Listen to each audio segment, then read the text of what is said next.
Somos familia de Dios, nación santa. Y tiene que tomar alguna decisión o decir algo, se preocupa, se carga, a veces no duerme, despierta, busca cómo hacerlo, qué será, qué Dios querrá. Bueno, así ha sido este tiempo en mi vida, buscando dirección del Señor respecto a lo que Dios quiere hacer entre nosotros. ¿Y cuál fue y por qué Él provocó esto, hermano? Esta situación. Y no hay lugar a duda que el Señor está con nosotros. Y pensaba en esta mañana, cuando alguien quiere construir una casa o un emprendimiento, cual sea, es súper importante establecer bases claras que nos permitan, ¿no es cierto?, si uno quiere construir estas casuchitas que están en la Alameda, simplemente las ponen nomás, pero así desaparecen. Si quieres construir algo de madera, tienes que poner un poco más de cimiento. Pero si quieres construir un edificio de 35 pisos, de 50 pisos, tienen que hacer excavaciones profundas. Porque pareciera que, como los árboles, proporcionalmente a la altura, es la profundidad de su raíz. Bueno, así también lo que Dios quiere producir en nosotros requiere una profundidad, un fundamento que el Señor ponga en nuestras vidas. Y si Dios pone en ti un fundamento fuerte, profundo, sepas que lo que brotará de ti alcanzará generaciones después de ti. Así que, hermanos, el llamado de Dios a nosotros es formar generaciones para Dios. Y eso implica que tú que ni siquiera tienes un hijo, o estás creciendo uno, que establezcas fundamentos, raíces profundas en tu vida, que puedan proyectarse y tú puedas partir de esta tierra y sepas que la palabra que Dios puso en ti y la obra del Espíritu en tu vida se va a extender más allá de la segunda, tercera, cuarta, hasta la quinta generación. Porque Dios es un Dios de generaciones. Que Dios pueda decir, Dios, en mi caso, Guillermo, Dios de Pablo, Dios de Elena. Bueno, así tú lo proyectes en tu vida. Amén. Así sea. Y aunque tan profundo es el cimiento para una edificación de un edificio de 50 pisos, y yo no sé, he visto unos videos donde unos tremendos edificios que los veo bonitos, los dinamitan y ¡pah!, al suelo. O sea, todo lo que construyas en esta tierra, hermano, por muy lindo y bonito que sea, se quemará, se derribará. Pero lo que construyamos y edifiquemos en el reino de Dios prevalecerá y tendrá una proyección eterna. Aleluya. Y Dios nos ha llamado a eso, amados hermanos. Amén.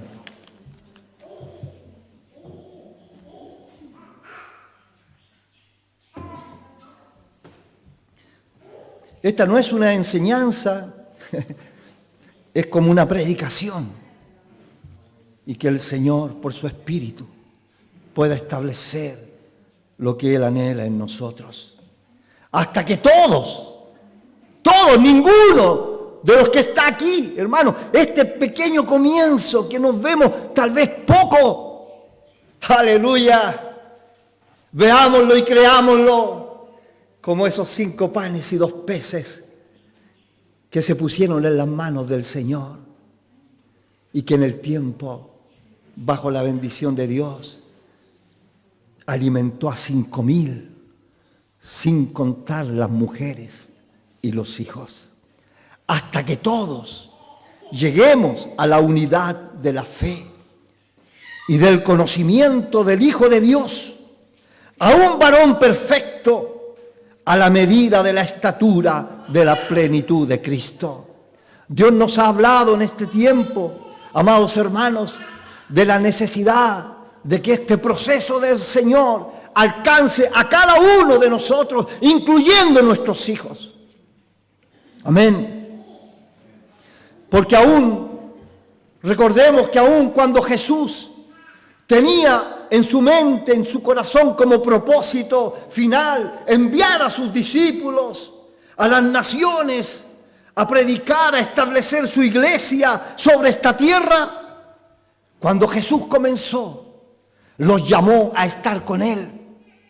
Y durante esos 3 años y medio, ellos estuvieron con Él.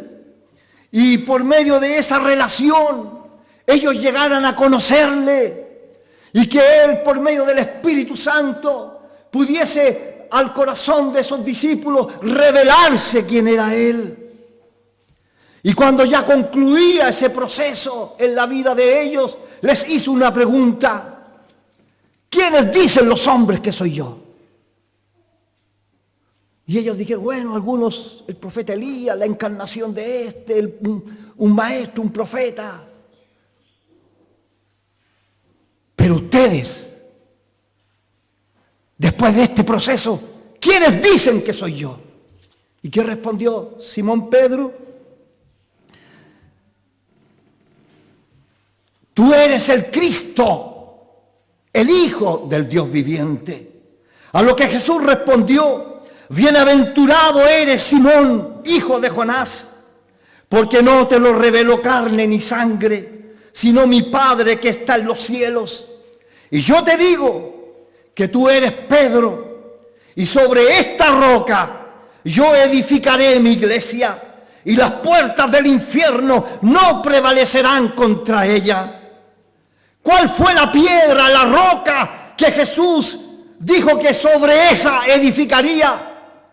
Era la confesión, la revelación en el corazón de Pedro de que Jesús era el Cristo, el Hijo del Dios viviente.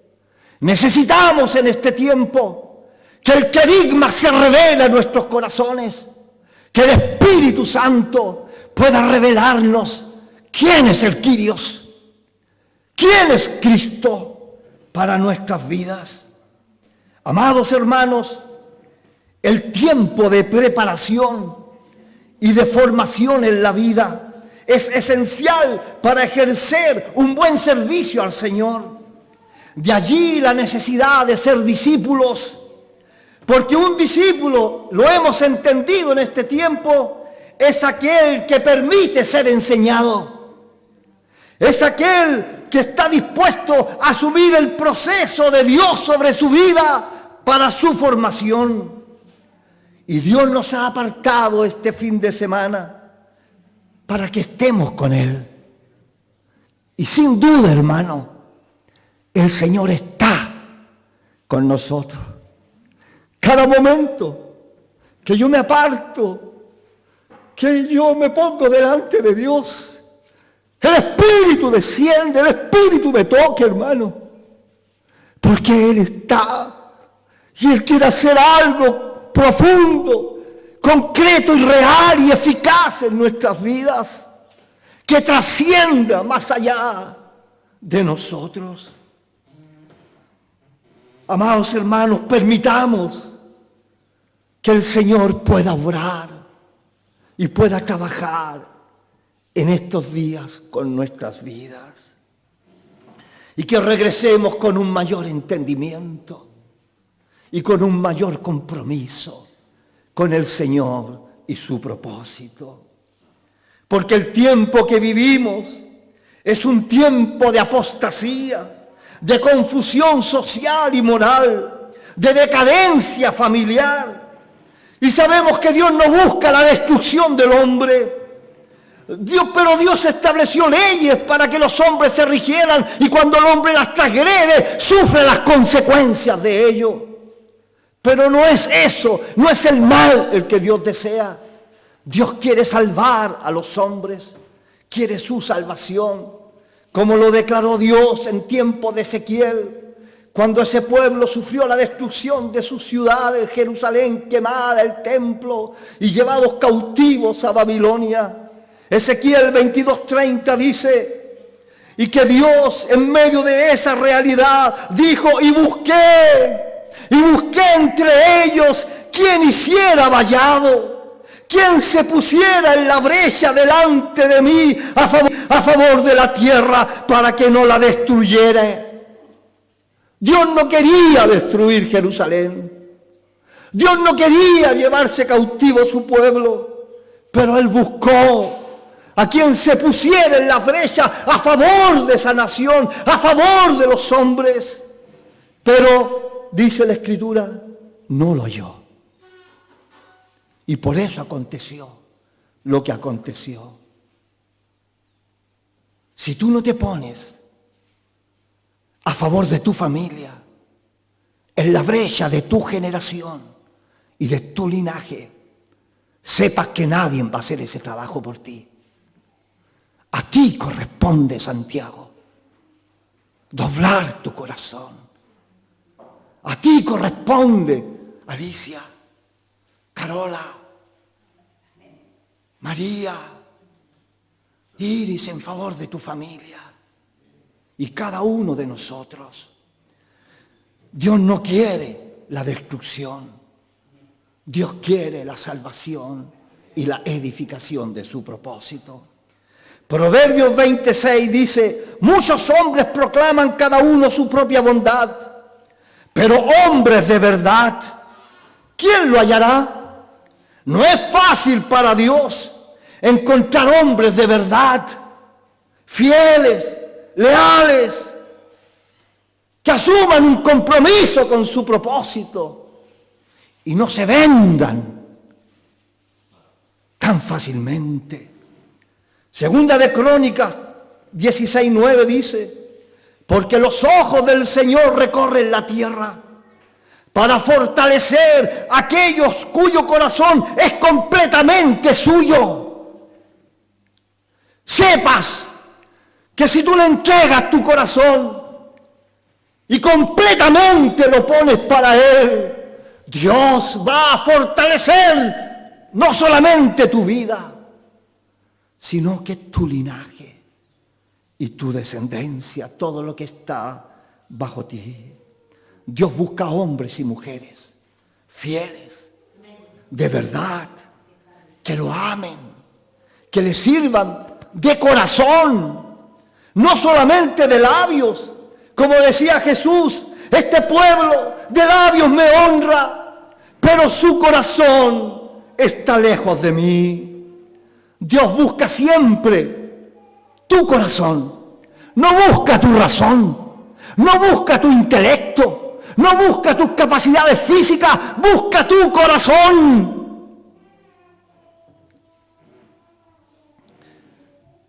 Y es allí donde Dios trabaja y forma hombres y mujeres que se dispondrán a favor de su propósito y de su voluntad. Fíjate que todos estamos en las mismas condiciones. Tú puedes decir, es que tengo tantos años. O puedes decir, es que no tengo tantas habilidades físicas. O puedes decir, no tengo tantas capacidades intelectuales. Pero Dios no busca eso. Dios busca un corazón. Y ese corazón lo tenemos todos. Sin acepción, sin diferencias sociales ni económicas. Eso busca Dios. Y así lo declara el apóstol Pablo. Cuando está hablándole a los hermanos y relatando la historia de Israel, dice en Hechos capítulo 13, versículos 20 y 22, después de esto, dice el Señor, después que los rescató de la esclavitud de Egipto y los introdujo a la tierra prometida, como por 450 años les dio jueces hasta el profeta Samuel. Luego pidieron rey y Dios les dio a Saúl, hijo de Cis, varón de la tribu de Benjamín, por 40 años. Quitado este, les levantó por rey a David, de quien dio testimonio diciendo, he hallado He hallado, Dios busca, pero halló. He hallado a David, hijo de Isaí, varón conforme a mi corazón. ¿Quién hará todo lo que yo quiero? Dios no había diseñado ese pueblo para que lo gobernara un rey humano. Dios no ha diseñado la iglesia para que sea gobernada por hombres. Dios quería ser Él el rey sobre ellos. Él quería gobernarlos porque hay una sola cabeza. Porque hay un solo rey y ese es Jesucristo, el Señor, a quien honramos y alabamos en nuestro corazón. Saúl desobedeció y Dios lo desechó. Y cuando lo desechó le declaró: mas ahora tu reino no será duradero, porque Jehová se ha buscado un varón conforme a su corazón, le dijo el profeta. Esta realidad, hermanos, se repite muchas veces en la historia humana. Cuando sus hijos, cuando su pueblo opta por la corriente del mundo, se olvidan de Dios y quieren ser igual a cómo vive el mundo. Pero Dios los había rescatado para hacerlos ellos un pueblo diferente, donde Dios estaría en medio de ellos. Dios busca hombres como David, que conquisten el corazón de Dios y que Él, por medio de ellos, pueda edificar su propósito en esta tierra. Dios, por medio de ellos, pueda bendecir y edificar familias sobre esta tierra y establecer un pueblo que le honre. Aleluya. ¿Qué hizo David para que Dios dijera esto de él? Hermanos, ¿te gustaría que Dios lo dijera de tu vida? Y que ese fuese el epitafio en tu tumba. Aquí yace una mujer que conformó el corazón de Dios. Aquí yace un hombre que se consagró y conformó su corazón al de Dios. ¿Qué hizo David para que Dios dijera en el Nuevo Testamento, en el libro de los Hechos, cuando Dios estaba edificando y estableciendo su iglesia, en Hechos 15, versículo 16, dice: y después de esto volveré, dice el Señor, y reedificaré el tabernáculo de David que está caído. El Señor no dijo esto del tabernáculo de Moisés o del imponente templo que fue construido en tiempo de Salomón durante 46 años. Dios lo dijo del tabernáculo de David que estaba caído. Y Dios quería volverlo a restaurar. Por medio de la muerte y la resurrección de Cristo, el tabernáculo de David era restaurado sobre esta tierra. ¿Por qué Dios alude al tabernáculo de David? Porque en tiempo de David, Dios pudo restaurar la adoración, la alabanza, la rendición del hombre al corazón de Dios. Y que esa sería la adoración después de la muerte y resurrección de Jesucristo. El modelo de David es el modelo de adoración que agrada a Dios, hermanos, y que Dios busca en su pueblo. Por eso el apóstol Juan dice: Dios busca a esos adoradores que le adoren en espíritu y en verdad. ¿Qué resalta la Escritura de este hombre que conformó su corazón al de Dios? Hermano, que David en todo cuanto emprendía en la vida, sea como hijo, sea como pastor en su trabajo, sea como gobernante posteriormente o como guerrero, siempre, en todo, buscaba la presencia de Dios. Buscaba que Dios estuviese allí.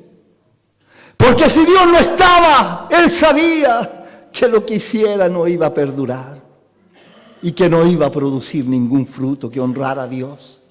Y él había dispuesto su corazón para él. Y por eso fue lo primero que David hizo cuando asumió el reino de Israel. Y cuando lo va a establecer en Jerusalén, ¿qué hizo? Construyó una casa grande. Y en ese patio y en ese lugar, hermano, dejó un lugar para trasladar el arca del pacto que representaba la presencia de Dios. Y conocemos la historia y prediqué de eso a tiempo atrás. Porque el arca representaba la presencia de Dios. Y él quería tener esa presencia en su casa. Quería tener esa presencia en su vida. Quería tener esa presencia en su gobierno. No le importaba que el ministro de Economía tuviese mucho currículum. O que los fiscales o tantos nombramientos que hay cuando se establece un gobierno. Lo que más anhelaba era la presencia de Dios. ¿Acaso no fue eso lo que tú anhelaste y buscaste cuando te casaste? ¿O fue la fiesta? ¿O fue el vestido? ¿O fue la ceremonia? No, cuando nos casamos, lo más importante era que Dios estuviese presente y que el Señor edificara nuestra casa. Amados hermanos, esa es la actitud que David desarrolló en su vida, que Dios la desarrolló en él y que Dios quiere que nosotros en este tiempo tengamos en nuestros corazones. Que frente a cualquier cosa que hagamos, frente a cualquier cosa que emprendamos, si compras un vehículo, si compras una casa, si tienes un nuevo trabajo, si hay un nuevo emprendimiento, busca la presencia de Dios, que Dios esté allí, que su bendición esté, porque lo que tú hagas tendrá fruto para Dios y honrarás a Dios en lo que haces. No fue su presencia la que buscamos en la vida. ¿No es eso la razón por la cual estamos aquí? Porque queremos estar con el Señor y queremos que Él nos hable, que Él ministre nuestras vidas, que Él bendiga nuestra familia, bendiga a nuestros hijos, que Él sea presente, porque si Dios no está, todo es vano. ¿Quién era David? David no había nacido cuando Dios desechó a Saúl como rey sobre Israel. Y cuando Dios dijo, me he buscado un varón, he hallado un varón, David no había nacido. Saúl fue establecido por rey a los 30 años. Y cuando Saúl tenía 40 años, nació recién David. Y Dios desechó a Saúl al segundo año de su gobierno, de su reinado. O sea, después que Dios desechó a Saúl y Dios declaró esta palabra profética sobre David, que era el varón que Dios había hallado y preparado para asumir el reino de Israel, hermano, faltaban 8 años para que naciera. Es que tal vez tu hijo no ha nacido, pero Dios lo está preparando. Y Dios va a responder conforme a tus oraciones, a la disposición de tu corazón respecto a lo que Dios hará en él. Profetiza, profetiza sobre tu linaje, porque el Espíritu y la palabra que está en ti no faltará aún en aquellos hijos que aún no han nacido. Yo no sé lo que Dios va a hacer con los hijos de Michelle, con los hijos de Simón Alonso, con los hijos de Facundo, de Elizabeth Paz. o de... Todavía no está ni el nombre. Pero Dios ya lo tiene en sus manos. Y en su tiempo te visitará. Aleluya. Pero declara y confiesa que venga el cumplimiento de sus promesas en aquel hijo, en aquella hija que nacerá. Hermanos, Samuel tenía que esperar 7 días antes de enfrentar la guerra contra los filisteos. Y tenía que esperar al profeta Samuel para que ofreciera sacrificio. Pero ¿sabe lo que le pasó a Saúl? Lo que nos pasa a muchos de nosotros. Somos acelerados. Actuamos antes de Dios. Y como consecuencia, Dios no puede obrar. Por eso el Señor, una de las palabras que nos dio cuando comenzamos, ¿cuál fue? Paciencia. Paciencia. Pacientemente esperé en Dios. Pero espera con fe, espera con esperanza, espera con la palabra de Dios en tu corazón. María guardaba todas esas palabras que le declaraban en su corazón hasta que un día y con los años la vio cumplida en su Hijo Jesús. Hermanos, amados hermanos, no nos adelantemos, tengamos fe, porque dijimos que a los 32 años, al segundo año ya Saúl fue desechado. Y Dios le dijo, me he buscado, he hallado un varón. Y alguien traducía así, hallado, preparado, entrenado. ¿Sabes que Dios puede preparar aún antes que nazcamos? Y aún en el vientre de nuestro, cuando está el vientre en la madre, allí Dios puede derramar ya su espíritu. Y declarar una palabra profética sobre él. Busquemos eso. Eso es buscar su presencia en todo lo que emprendemos. David no había nacido. Saúl murió aproximadamente a los 70 años porque reinó 40 años en Israel, desde los 30 a los 70. David nació 10 años después. Y David comenzó a reinar a los 30 años de su vida. Porque Dios esperó, buscó y no encontró en esa generación a ningún varón, a ninguna mujer, conforme a su corazón, que se pusiera en la brecha y que peleara sus batallas.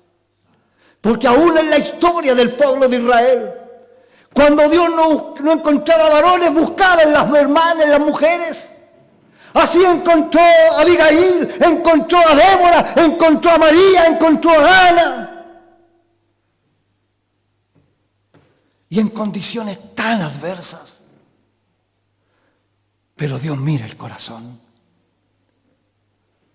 Cuando David tenía 18 años, derrotó a Goliat. Y la historia nos relata que el gigante Goliat vociferó 40 días, en la mañana y en la tarde, y declaraba y desafiaba a todo el ejército de Israel. Uno solo, hermano. A miles. Pero ninguno de ellos tuvo la valentía de pararse, de ponerse en la brecha y ponerse en las manos de Dios.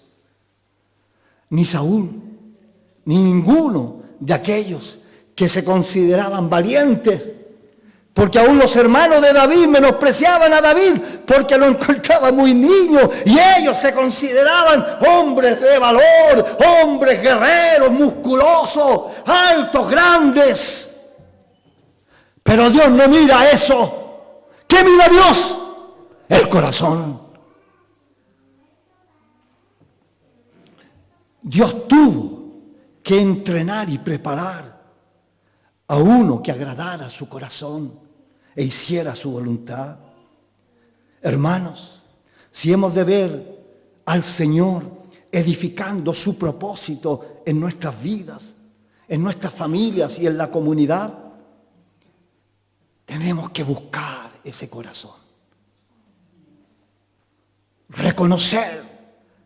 Y es muy difícil que podamos rendir nuestro corazón si no se nos revela que Jesucristo es el Kyrios, es el Señor. Amados hermanos, tenemos que permitirlo. Porque si no permitimos que el Señor nos prepare, nos entrene en este proceso, seamos sinceros y miremos otros grupos y otras comunidades. No es mucho lo que vamos a hacer para Dios y lo que Dios va a poder producir en nuestras familias, en nuestros linajes. Los discípulos no crecen ni maduran por casualidad. Necesitan preparación. Así como Dios preparó a David, el Espíritu Santo es el maestro que prepara a los que se disponen para Él. Como dice el apóstol Juan, mas el Consolador, el Espíritu Santo, a quien el Padre enviará en mi nombre, Él os enseñará todas las cosas. ¿Qué hizo David para conquistar el corazón de Dios? Claro, leímos cuando asumió el reino o cuando tenía 18 años, golpeó a Goliat. Pero ¿qué hizo en su vida David para conquistar el corazón de Dios? Aquí veremos parte del proceso de su preparación y que creo que son cosas fundamentales para que nosotros también dispongamos nuestro corazón. Lo primero, permanecer fieles a Dios en el anonimato, en el rechazo y en la soledad. Tres cosas, hermanos. En el anonimato, en el rechazo y en la soledad. David aprendió a confiar y a depender de Dios cuando nadie lo veía en las montañas. Porque la gente a veces quiere hacer cosas para Dios donde los vean, donde los hombres los reconozcan y sean valorizados. David aprendió a depender de Dios, hermanos, allí en las montañas, solo, cuidando el rebaño que ni siquiera era de él,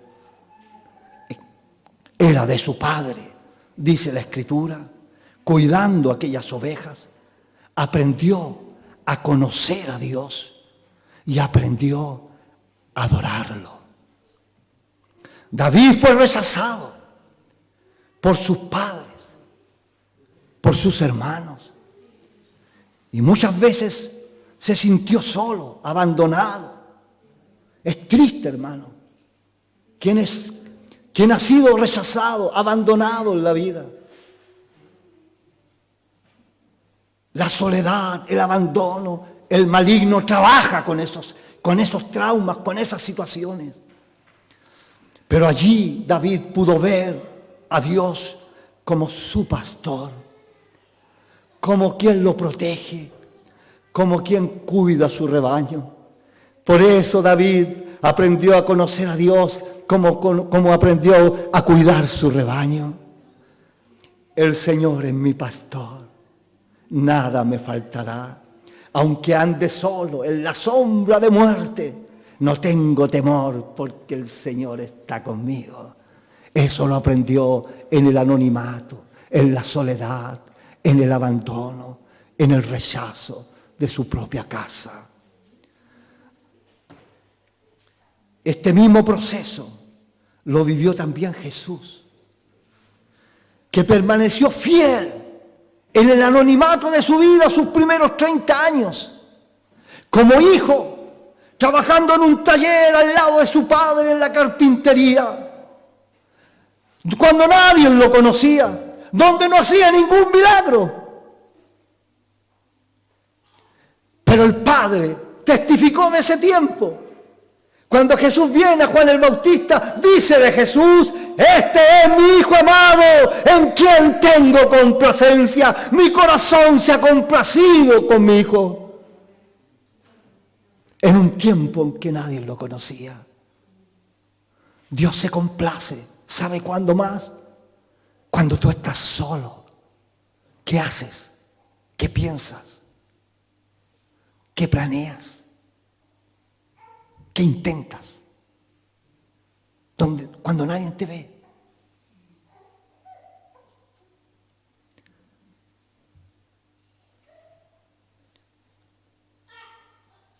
Jesús comenzó su ministerio. Empezó a producir milagros y fue rechazado por su propio pueblo. Y en la cruz sufrió el abandono. Él es nuestro modelo y ejemplo de este proceso en la vida de un corazón que agrada a Dios, que es conformado a la voluntad de Dios. José también vivió una experiencia similar, rechazado por sus hermanos, vendido como esclavo, en una cárcel, en el anonimato, en la soledad, permaneció fiel al Señor en su vida. Antes de ser exaltado por Dios en Egipto. Es la escuela, hermanos. Es la escuela que Dios enseña y prepara un corazón y lo conforma a Él. Es la escuela de los corazones que son conformados al corazón de Dios. Como Moisés, 40 años en el desierto, rechazado en Egipto, abandonado solo en medio de las montañas, cuidando las ovejas que no eran de él. Similar a David. Allí Dios lo preparó. Allí Dios se reveló a su vida. Y allí Dios lo apartó para ser el libertador de Israel, de su pueblo. Hermanos, hermanas, no es casualidad que tú hayas vivido situaciones similares en tu vida. Que te hayas sentido rechazada, rechazado, abandonado por quienes tenían que cuidarte y protegerte. Que te hayas sentido y donde pareciera que Dios no estaba, donde pensabas que tenías que batírtelas en tus propias fuerzas. Pero ese es el camino que Dios usa, porque Dios sabía que llegarías a este lugar. Y Dios estaba preparando y trabajando en tu corazón, porque Dios tiene propósitos para tu vida y para los hijos que nacen de ti. Es el camino donde Dios trabaja y se revela al corazón de los hombres, porque es allí donde aprendemos a perdonar. Porque quien ha sido rechazado y abandonado, es difícil perdonar. Pero sepas, te dice el Señor, que si perdonas de todo tu corazón, ese corazón Dios lo va a tomar y lo va a usar para su gloria. Es el lugar donde Dios limpia nuestros corazones. Porque solo los de corazón limpio pueden ver a Dios.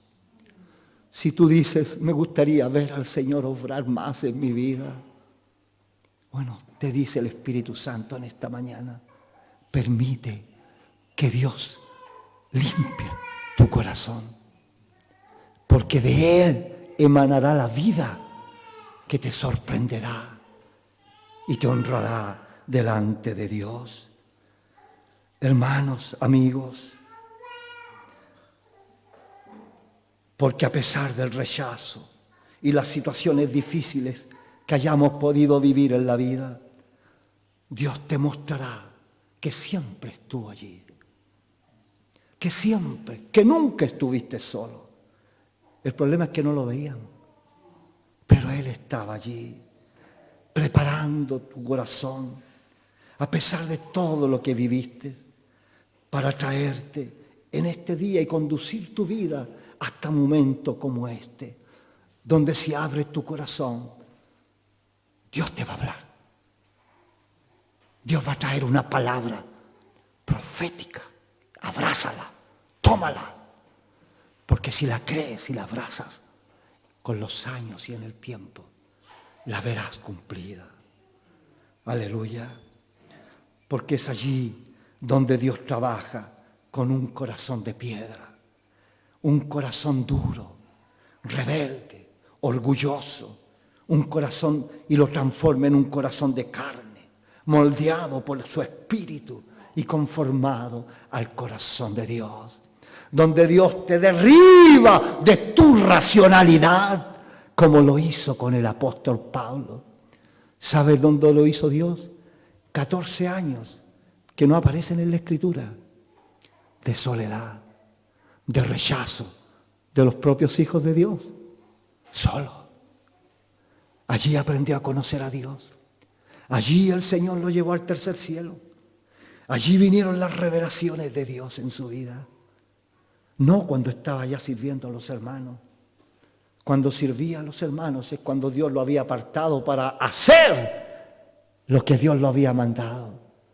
Pero él sabía lo que tenía en él para entregar. Fue el primer punto. ¿Cuál fue? Permanecer fieles. ¿Frente a qué? Al anonimato, al rechazo y a la soledad. Segundo punto. Permanecer fieles en lo poco y en la escasez. David se consideró siempre pequeño y débil. Y en sus debilidades Dios perfeccionó su gracia en su vida. Aprendió a depender de Dios en todo. Dios en su pequeñez se sentía tan débil, tan pequeño, que Dios se transformó en su refugio, en su roca fuerte, donde el único donde él podía afirmar su debilidad era en su Dios. Por eso él habla tanto en los salmos. Él es mi refugio, Él es mi roca fuerte, Él es mi castillo. Aleluya. Porque cuando no tenía protección, se sentía solo y abandonado en aquella debilidad de su vida. Dios lo cubrió y Dios se hizo real y profundo en su vida. David aprendió a cuidar a su pueblo. ¿Sabe dónde? En el desierto. Cuidando las ovejas, que no eran de él. Porque el pueblo que tenemos que cuidar no es nuestro. Dios. Él es el pastor, el dueño del rebaño. Y nosotros tenemos que colaborar con la obra y la edificación que Él tiene para sus hijos, para su pueblo.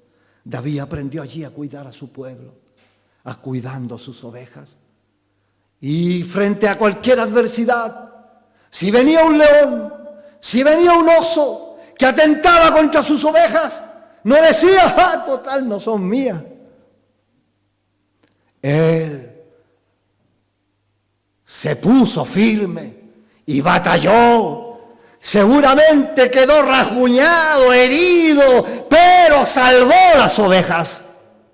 Allí aprendió la valentía. Allí aprendió a luchar contra el temor. Allí aprendió a depender de la fuerza de Dios, de la gracia de Dios en su vida. Para cuando Dios lo pusiera como rey, gobernara ese pueblo. Y él, David, tenía antepasados que le hablaban. Le hablaba Ruth, su bisabuela, que había sido fiel en la adversidad de Moab.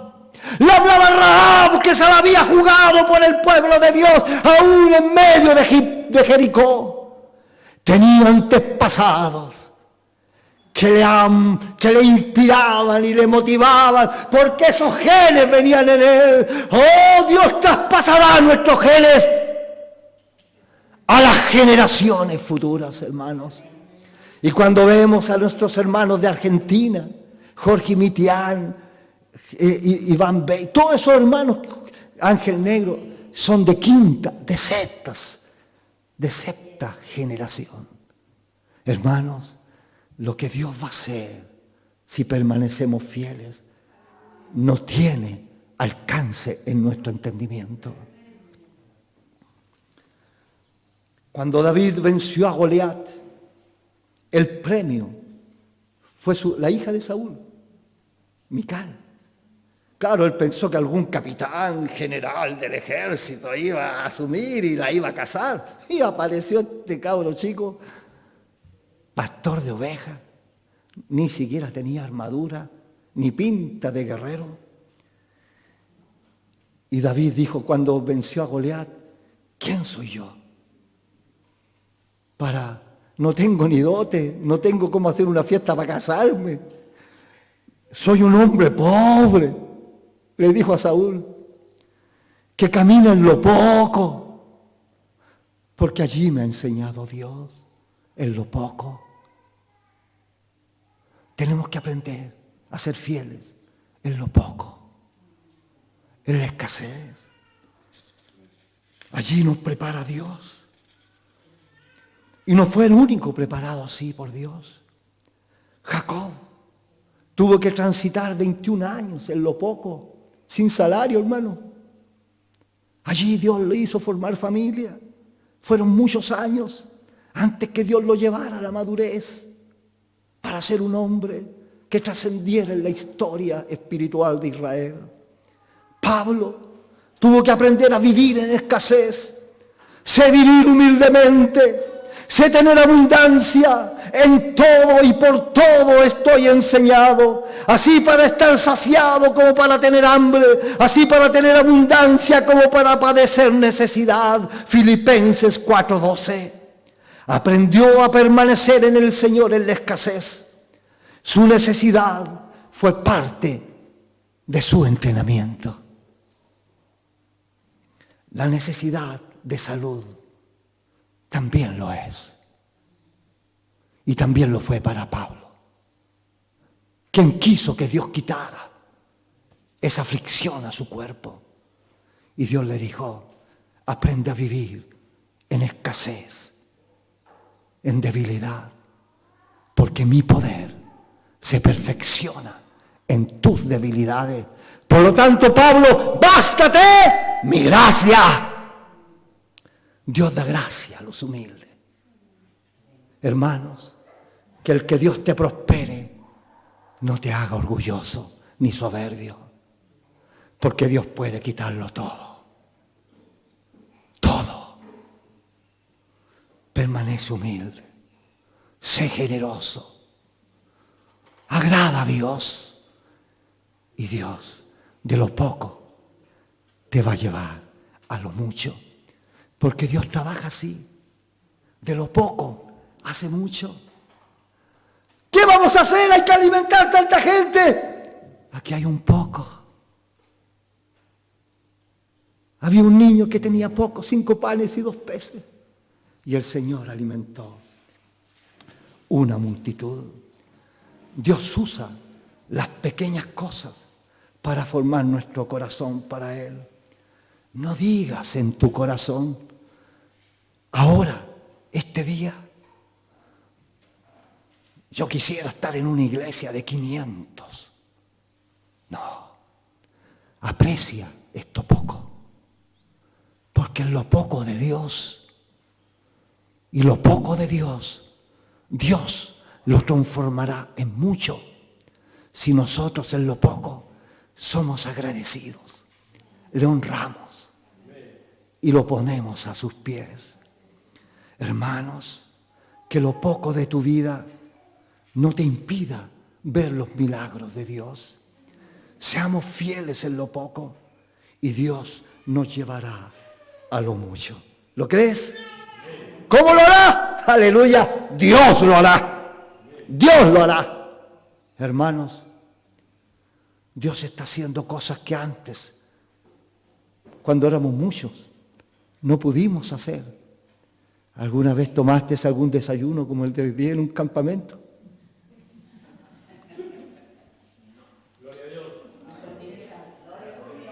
Y esto es profético, hermano. Dios nos sorprenderá como Él proveerá para que pasemos juntos Navidad. ¡Aleluya! El Señor lo hará. ¡Aleluya! El Señor lo hará. No sé cómo, pero Dios lo hará. Porque Él es fiel en lo poco, si permanecemos en Él. No sé qué debilidad estás viviendo, hermana, hermano. Si es en lo económico, si es en lo familiar, si es en la salud. No te quejes. Sé fiel en lo poco. Honra a Dios en lo poco. Y Dios, para Él es suficiente para hacerlo mucho. Porque así Él se lleva la gloria. Él se lleva la gloria. Dios usa los servicios pequeños. No te avergüences de limpiar un baño, de barrer, de lavar un plato. Porque Dios nos está preparando. Y Dios está mirando nuestro corazón y la actitud. ¿Sabes que en otro tipo de comunidad, si tuviéramos nosotros ingenieros, arquitectos, algunos diputados y senadores, llegarían aquí y ¿sabes lo que esperarían ellos? Que otros los sirvieran. Jamás los verían limpiando un baño. Pero en la iglesia del Señor, Dios puede traer empresarios, médicos. Ya trajo uno. Ingenieros. Ya también trajo. Que van a limpiar los baños. Que van a servir en lo poco. Y que Dios los va a honrar. Como Dios honró a Esteban. Como Dios honró a ¿cómo se llama el otro hermano? Felipe. Que servían a las mesas, a las viudas. Y un día el Señor los levantó a un ministerio mucho más influyente para su gloria. Dios lo hará con nosotros. ¿Cuál es el segundo punto? Permanecer fieles en lo poco, en la escasez. Y este tercero es importante, hermano. Las cicatrices, yo le puse las cicatrices del quebrantamiento. En este proceso, si tú empiezas a vivir estos dos primeros puntos, sepas que vas a ser quebrantado en tu carne. Va a ser quebrantado tu orgullo, tu soberbia, tu racionalidad. Antes de rendirte a los pies del Señor. Cuando Dios encuentra un corazón dispuesto, será quebrantado. Y ese proceso dejará marcas en nuestras vidas, que nos hará recordar su obra en nosotros. Quien lleva una cicatriz del Señor en su vida es una prueba de que sobrevivió en el proceso. Donde otros fracasaron, donde otros volvieron atrás, donde otros sucumbieron, Dios te sacó en victoria. Y hoy estás aquí para honrarlo y bendecirlo y dar testimonio del Señor. Siéntete orgulloso de las cicatrices y las marcas del quebrantamiento de Dios en tu vida. ¿Cuántos momentos duros en la vida vivió David? Como cuando luchó con el león y el oso. ¿Cuántas cicatrices y arañazos le habrá dejado en su cuerpo? Ir a buscar a una oveja perdida y caerse en el barranco y golpearse. Pero todas esas cicatrices le recordaban permanentemente cómo Dios había obrado en su vida y cómo Dios lo había preparado de la nada para ser rey sobre Israel. Por eso él honraba a Dios, porque no olvidó nunca el proceso de su vida. Y cuando lo olvidó, chita que la sufrió. Y qué terribles consecuencias cuando nos olvidamos de donde Dios nos sacó. Porque también un día David lo olvidó y usurpó su posición de rey y pecó Hermano, y todo el proceso de Dios se perdió en su familia, en su linaje.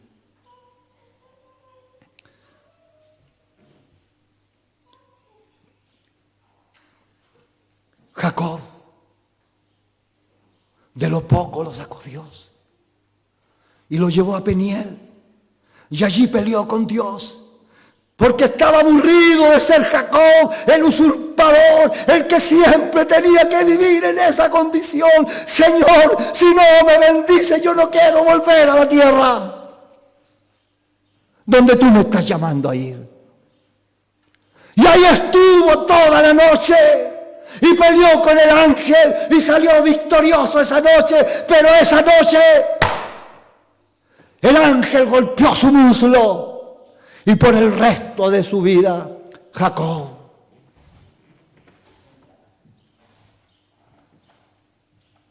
tuvo que arrastrar su pierna.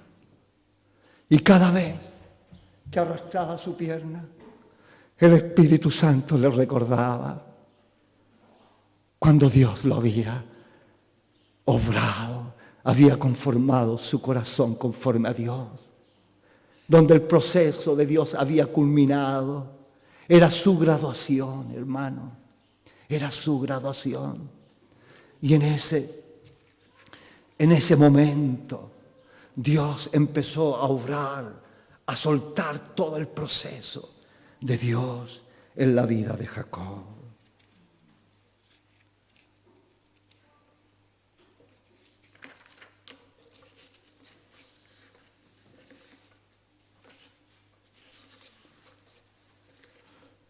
Nunca olvidó que ese día Dios le cambió el nombre.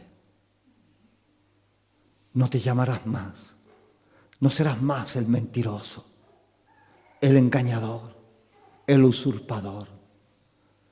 No serás más. ¿Hay algo que quieres dejar atrás tú? ¿Que quieres que Dios corte definitivamente en tu vida? ¿Que Dios haga una obra profunda como Jacob y que Dios cambie radicalmente y profundamente su vida? No te llamarás más Jacob. Desde hoy serás Israel, príncipe de Dios. Príncipe de Dios. ¿Cuántas cicatrices llevaría José en sus muñecas, en sus pies? Fue esclavo, arrastrándolos por todo el desierto hasta llegar a Egipto, trabajando en las minas, antes que Potifar lo pusiera en un puesto distinto, en cárceles. Hermanos, todas esas cosas Dios se las hacía recordar a José. Mira, yo te saqué de esta condición. Si yo he hecho una obra tan grande en tu vida, perdona a tus hermanos, perdona a quienes no te guardaron. Dios ya tenía un corazón de carne, sensible al Espíritu, y Dios hizo esa obra. Y cuando llegaron sus hermanos, lo único que quería era abrazarlos. Lo único que quería era abrazarlos. Pero Dios lo estaba preparando a través de ese proceso para un servicio mayor. Yo llevo huellas en mi cuerpo que me recuerdan siempre el día que Dios me llamó y me apartó y guardó y quebrantó mi corazón y se reveló a mi vida. Seguramente tú también llevas cicatrices en ti, en tu cuerpo. Tal vez no en tu cuerpo, pero en tu alma. Por situaciones que viviste donde Dios trabajó contigo y Dios te quebrantó y te levantó para su gloria. Y Dios quiere que las guardes en tu memoria. Y nunca olvides el proceso que Dios hizo en tu vida. ¿Qué te recuerdan el obrar de Dios? Es el proceso que quebrantó tu corazón. y que permite que hoy estés aquí y no en otro lugar. Si Dios no hubiese hecho ese proceso en tu vida, pregúntate, ¿estarías aquí? Es el obrar de Dios. Y un día cuando nos reunamos, hermanos, y le veamos cara a cara, ten seguro que el Señor así estará esperándonos. Y tú verás sus cicatrices en sus muñecas. Y si está con pantalones, no sé si estará con pantalones, pero los levantará para que cuando tú vengas a abrazarlo, lo abraces sabiendo cuál fue el precio que pagó por tu vida. Amén. Así Dios conforma corazones para Él. Cuarto y último punto. Producto de todo este proceso, hermano. Esta es la consecuencia de este proceso. Las oraciones y la adoración se transforman en un arma de guerra. Escucha, repito, las oraciones y la adoración y la alabanza se transforman en un arma de guerra. Son las armas que Dios nos ha dado. ¿Cuáles son las armas? La oración. Porque Dios dijo, no habrá uno que se ponga en la brecha. Hermano, ¿quién no ha vivido este proceso? No tiene esa arma para ponerse en la brecha. ¿Quién no tiene este proceso? Y Dios dijo a todo ese ejército y a Saúl, ¿hay uno que pueda enfrentar al gigante? Ninguno. Aunque tenían espada, estaban armados con armadura. Porque nuestras armas no son carnales. Son poderosas en Dios para destrucción de fortaleza, pero son armas espirituales que Dios desarrolla en nuestros corazones cuando pasamos este proceso de quebrantamiento. Y Dios derrama su gracia sobre nuestras vidas. Si permitimos, hermanos, que este proceso de Dios se cumpla en nuestras vidas, nuestras oraciones se harán eficaces. Esta es la oración del justo. Se harán eficaces. Y nuestra alabanza será una arma de guerra.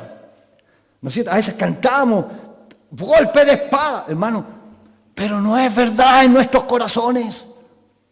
Son canciones que cantamos. Porque no hay fe. Ni siquiera hay fe para abrir la boca y cantar, hermano, muchas veces. No hay fe ni siquiera para levantar nuestra voz y orar e interceder en favor de algo. Porque Dios no ha trabajado en nuestros corazones.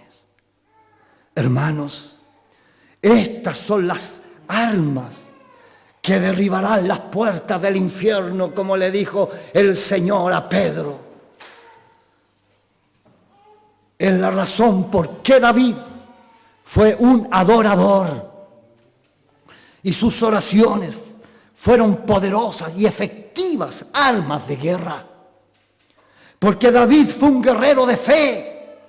Porque ese proceso de Dios en su vida lo preparó y permitió que la fe brotara de su corazón en situaciones terriblemente adversas en la vida. Como enfrentar al gigante Goliat y tantas otras veces que tú vas a ver en la historia que en situaciones adversas David termina orando bajo una palabra que el Espíritu trae sobre su vida y él la obedece y esa obediencia le da la victoria. Porque la oración y la alabanza se transforman en armas de guerra cuando Dios ha podido obrar y trabajar en un corazón. Hermanos, permitamos que Dios nos enseñe en este tiempo a conquistar el corazón de Dios, como David aprendió, porque permitió al Espíritu Santo obrar en su vida. Y te quiero mostrar cómo lo hizo David cuando venció al gigante. Cuando David enfrentó al gigante, ¿qué hizo? Abrió su boca. delante del gigante. Se paró y ¿qué hizo? Abrió su boca. No se paró sacándole filo a la espada o sacándole filo a las piedras. No. Lo primero que hace, se para frente al gigante y abre su boca y declara: tú vienes a mí con espada y con jabalina, mas yo vengo a ti en el nombre de Jehová de los ejércitos. Yo vengo a ti en el nombre de Jehová de los ejércitos, y Él y Jehová te entregará hoy en mis manos.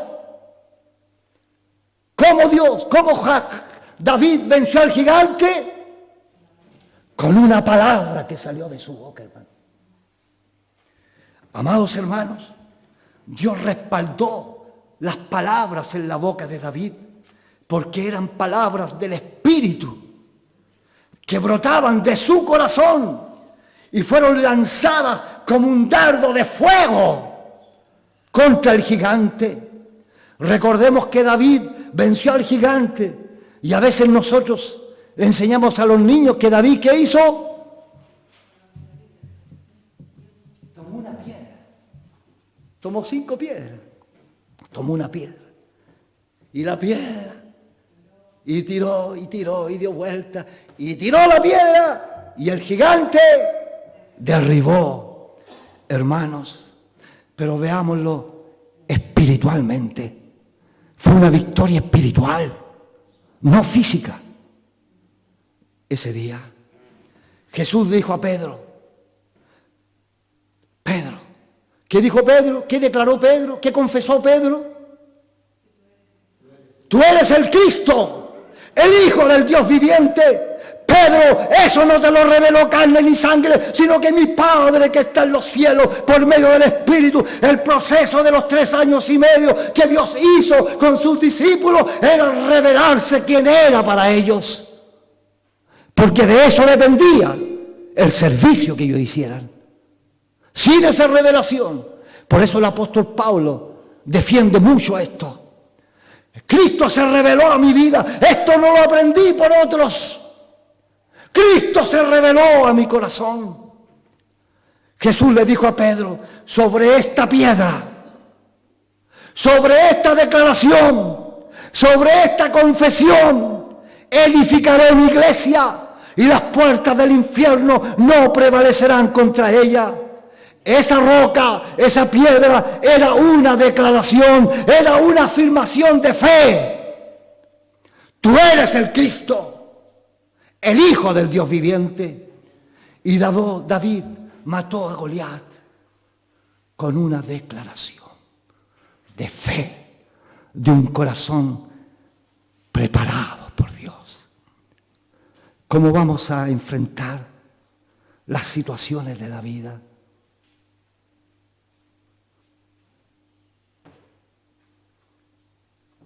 Que tengamos que vivir.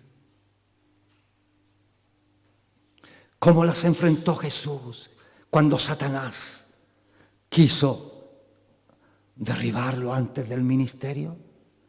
Escrito está: al Señor tu Dios adorarás y solo a Él servirás. Hermano, dice que el diablo le dejó y vinieron ángeles y le sirvieron. Una declaración de fe hace que Satanás huya y hace que los ángeles vengan a favor de los hijos del Señor. Hermanos, Dios necesita preparar nuestros corazones para que Dios haga brotar fe en ellos. Por eso hay que masticarla, hay que rumiar la palabra, hay que meditarla de día y de noche. Allí el Espíritu Santo va a ir generando fe, allí rumiándola en el rechazo, en la adversidad, en el abandono, en la soledad, en la enfermedad, en el dolor, en la aflicción, en cualquiera sea la situación. ¡Oh Dios, tu presencia! Para que de nuestra boca salga la palabra de Dios como una espada que abrirá caminos, que abrirá puertas que no hay, que hará retroceder las tinieblas. Y todo aquello que se levante contra Dios y su propósito, Dios lo derribará como aquel gigante. Nuestras oraciones y nuestras alabanzas se transformarán en armas poderosas de guerra para luchar y pelear las batallas del Señor. Es el querigma que debe ser revelado en nuestras vidas, que derribarán fortalezas, y así podremos obedecer y servir al Señor como discípulos preparados para toda buena obra. ¿Quién desea poner su corazón a los pies del Señor para que Él lo moldee y lo conforme a su corazón? ¿Estás dispuesta? ¿Estás dispuesto? Yo te invito, pero sé sincero. Si lo crees, si Dios habló a tu vida, ponte en pie y ven aquí adelante y dile: Señor, obra